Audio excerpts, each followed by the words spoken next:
Dicky news देखने वाले सभी दर्शकों को दिनेश भाई के राम राम। आप फिलहाल हाँ बाणा गांव के अंदर जो जी कंचननाथ का नाम आपने सुना होगा, कई दिन से कंचननाथ है डैक्कल गांव के अंदर तपन लग रही थी, उसको लेकर हमारे साथ में राजनाथ जी उसके गुरु है, उस पर कई दिन से आरोप लगाए जा रहे हैं, पैसे लेके चले गए, पैसे लेके चले गए। वो सभी पैसों का राज है हमारे साथ में राजनाथ जी, वो बताएंगे किस तरह का क्या राज है, क्यों डैक्कल गांव ने आपको बदनाम किया, किस वजह से है, कितने पैसे लेके गए, वो सारा बताएंगे राजनाथ जी। नमस्कार। किस तरह क्या आपके पास जो आपके ऊपर इल्जाम लगाया जा रहा है, किस तरह क्या आपने कितने पैसे लेके आए, आप किस तरह आपका इल्जाम लगाए गए? देखो कोई वहाँ जो तपस्या चल रही थी उस दौरान जो चढ़ावा आ रहा था, पहली बात तो वो कंचननाथ का आ रहा था, इसलिए तो गुरु का भी कोई हक नहीं था। दूसरी बात गांव का तो हक होता ही होता नहीं, फिर भी हमने वो पैसा यानी साधुओं में बांटने नहीं यूज किया, और ऊपर से उस पैसे में काम नहीं चला तो हमने 4 लाख रुपए कर्जा उठा के भी साधुओं का मान सम्मान रखा, क्योंकि भेज में बदनामी हमारी होती ना कि गाँव की। तो इसलिए हमने भेज में अपनी इज्जत बचाने के लिए हमने कर्ज उठा के भी पैसा दिया। दूसरी बात रही वो मेरे ऊपर इल्जाम लगा रहे हैं कि पैसा लेके भागे, तो हमने ना ही किसी की पर्ची काट दी, ना ही किसी से हमने पैसा मांगा, और ना ही हमने गांव का पैसा लिया। अब गांव का पैसा भी उन्होंने इकट्ठा किया, बाहर वालों की पर्चियां भी उन्होंने काटी, तो ये बताओ पैसा हमारे पास कहां से? गांव के सरपंच जो मौजूदा सरपंच है अनिल है, जो अनिल कुंडू जी है, उनके द्वारा आपके ऊपर इल्जाम लगाया जा रहा है कि हर रोज की 50 से 60 हजार रुपए आते थे, उसके लिए आपके बारे में क्या कहेंगे? देखो पहली बात तो मैंने उनकी आगे ना पंचायत में भी नेम कराया था, काली माता के आगे मैंने पानी की घर के बताया था कि देखो मेरे ऊपर ये इल्जाम तुम मत लगाओ, ये पैसा आया है मेरे पास, ना कि तुम जो इतनी अफवाह फैला रहे हो ना ये। दूसरी बात जो वहाँ का खर्चा था वो खर्चा सब मेरा था। कितना रुपए खर्चा होता था? जो भी होता था, चाय पानी का, दूध का, सबका सब खर्चा मेरा ही था। यहाँ तक कि यहाँ से सिलेंडर, चूल्हा, बर्तन, भांडे भी यहाँ से मैं खुद लेके गई हूँ। यहाँ तक कि गिलास भी 50 गिलास एक थे, और यानी 11 गिलास एक, ये गिलास तक यहाँ से गए हैं। एक और क्वेश्चन घूम के आ रहा है, कई दिन से कमेंट भी साथ कमेंट भी आ रही है कि आपने डैक्कल गांव में क्यों तपना पड़ा? आपके पास से यहाँ बाणा गांव के अंदर डेरा था, तो आपने डैक्कल गांव में क्यों तपना? देखो वो तो है ना, पहले हमने 2020 में भी वहाँ तपस्या करी थी, तो वहाँ गांव का भाव अच्छा था, और अभी 5-7 जने कहने लगे गुरु जी यहाँ तपस्या कर रहे, तो एक तो यानी वो सोच के चलो, हमने तो इतना बड़ा सोचा ही नहीं था, इतना बड़ा बवाल हो जाएगा ये तो हमने कभी सोचा ही नहीं था, हम तो एक साधारण सी तपस्या लेके चले थे। दूसरी बात, यहाँ इस डेरे में ये नया डेरा बनाया, अभी भी यहाँ पानी पीने की सुविधा अभी नहीं है, आप खुद भी देख रहे हो यहाँ पानी की और की तंगी चल रही है, टैंकरों से पानी मंगवाया जा रहा है। तो देखो तपस्या के अंदर तो इतने लोग आते हैं, तो इतना टैंकरों से पानी तो पहुँचता नहीं है, तो इस करके भी हमने चलो हमने कहा था तपस्या ही करनी है, कहीं कर लो, तपस्या का क्या। उसको लेकर आपने किसी टाइप की पंचायत वगैरह में बुलाई थी क्या? नहीं, हमने कोई पंचायत वगैरह नहीं बुलाई थी, क्योंकि साधारण सी तपस्या लेके बैठे थे, हमने तो इतनी बड़ा तपस्या का कोई सोचा ही नहीं था। वही अनिल सरपंच ने बोला कि पहले से इस तरह की कोई वो नहीं दी थी जो तपस्या करने के ना लिए। ये बात मैं कह रही हूँ कि हमने कोई किसी से कोई इजाजत नहीं दी थी, तपस्या तो हम यानी अपनी मर्जी से ही बैठे थे, पर इतना बड़ा हमने ये नहीं सोचा। पहले भी तपस्या करती, जब भी किसी से इजाजत नहीं दी थी, जब भी तपस्या किसने की थी? आपने की थी? मेरी चेली ने की थी। हाँ जी।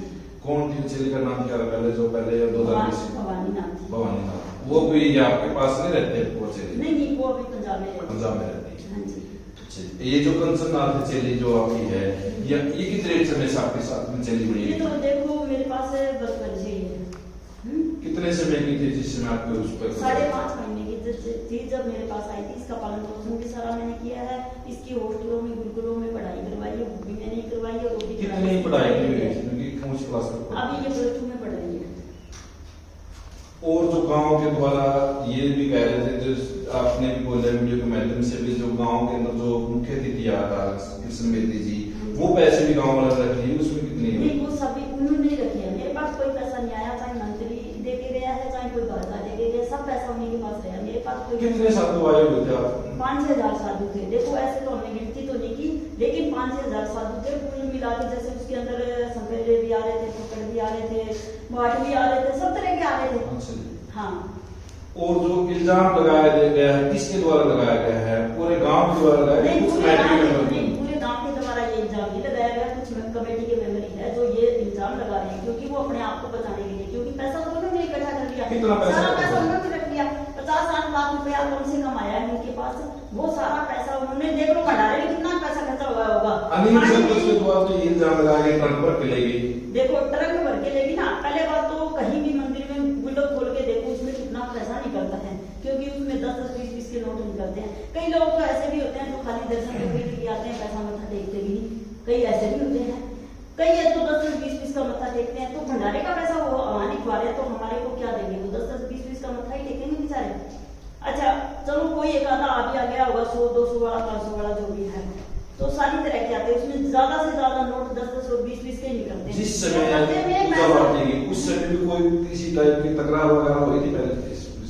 नहीं, तकरार तो ये हुई थी, मैंने सरपंच को बुलाया साधु को देख के, ये साधु ज्यादा है, मेरे पास इतना पैसा नहीं है, ये साधु को दक्षिणा बांटने के लिए मेरे को आपकी हेल्प की जरूरत है। तो उन्होंने कोई जवाब नहीं दिया। तो फिर मैंने एक भगत को फोन करके भगत से मैंने पैसे मंगवाए कि ऐसे ऐसे मेरे को भी, मेरी इज्जत का सवाल है तो पैसे जाके दे। वो मेरा भगत मेरे को चुपके से पैसे पकड़ा गया कि जब हमने अपनी इज्जत रखनी थी तो हमने इतना पैसे का इंतजाम कर लिया, लेकिन लास्ट में फिर भी पैसा कम पड़ गया था पूजा पाठ के लिए। तो फिर मैंने गाँव वालों से मांगा, मैंने कहा कमेटी वालों से, मैंने कहा कुछ पैसे मेरे को दो भी, ताकि मैं ये पूजा तो बता दूँ, ऐसे साधु खाली जाएंगे तो ये भी अच्छा नहीं। तो उन्होंने कहा मेरे को कि कोई गारंटर दो, आपको हम पैसा उधार देंगे, तो उसके लिए भी कोई गारंटर दो। गवाह मांग रहे थे। तो क्या हम इतने बोले कि उनका पैसा लेके भागे जाते, जब हमने इतना कुछ कर दिया, इतना बड़ा यानी वो पूजा सारा बांटने का और कार्य कर दिया, तो क्या 50-60 हज़ार रुपए के लिए हम ये दिखा देते? पहली बात तो यही थी। दूसरी बात, सरपंच ने पहले मुझे आश्वासन दिया था बार बार कि आप मत घबराना, मैं आपके साथ खड़ा हूँ, लेकिन सरपंच ने कि हमारे साथ धोखा दिया। किस टाइप का धोखा किया? धोखा ये किया कि पूजा बांटने के समय उन्होंने हमारी कोई हेल्प नहीं करी, पैसे के अंदर पैसे खत्म हो गए तो यानी हमारी हेल्प नहीं की उन्होंने। और जो फिलहाल मीडिया के सामने इतना पैसे को देख के कोई प्रबंध भी ऐसा नहीं था, आधे साधु भूखे गए हैं, आधे साधु दक्षिणा के बिना भी गए हैं। जो दोबारा से आपको मीडिया के सामने क्यों आना पड़ा, किस वजह से दोबारा से आपने पीछे आपने कहते मीडिया के सामने, मीडिया वालों पे इल्जाम लगाया जा रहा था गांव के द्वारा भी, मीडिया वाला ने ये कर दिया, मीडिया वाला मेरे गांव को बदनाम कर दिया, इसको आप किस तरीके से देख रहे हो? देखो मीडिया कोई किसी को बदनाम नहीं कर रही थी। देखो कुछ लोग तो चलो एक आधा हो भी जाता है, वो नाच गाने को लेके ऐसी बातें चल रही थी, लेकिन उन्होंने तो वो अपनी वो बचाने के लिए मीडिया को हटाया, ये हम लोग करेंगे वो सामने ना आ जाए। लेकिन मैं भी मीडिया के सामने नहीं आना चाहती थी, क्योंकि ज्यादा मीडिया से हम भी खुद भी परेशान हो जाते हैं बोल के, तो मैं भी नहीं आना चाहती थी, लेकिन मजबूर उन्होंने ही किया मेरे को मीडिया के सामने आने के लिए, क्योंकि वो बार बार वहाँ कोई भी भगत जाता था उनको यही कहते थे कि वो तो यहाँ से करोड़ों रुपए लेके भाग गई, अब मैं भागी कहूँ, ये देख लो आप, मेरे डेरे में यहीं मैं रहती हूँ सदन से, तो डेरे में मेरा भागना काम हुआ।